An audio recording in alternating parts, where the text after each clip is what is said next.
குணம் தன்னை அறிந்து கொண்டேன்.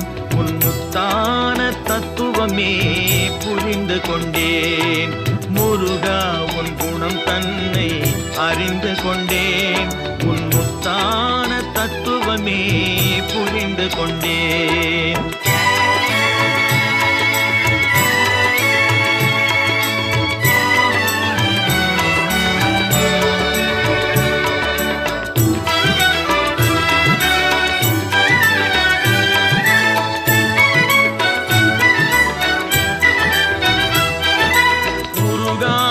மனம் தன்னில் நீ இல்லை, உருகாத மனம் தன்னில் நீ இல்லை என்ற உண்மையை கண்டு கொண்டேன். இனி விடுவதில்லை, உண்மையை கண்டு கொண்டேன்.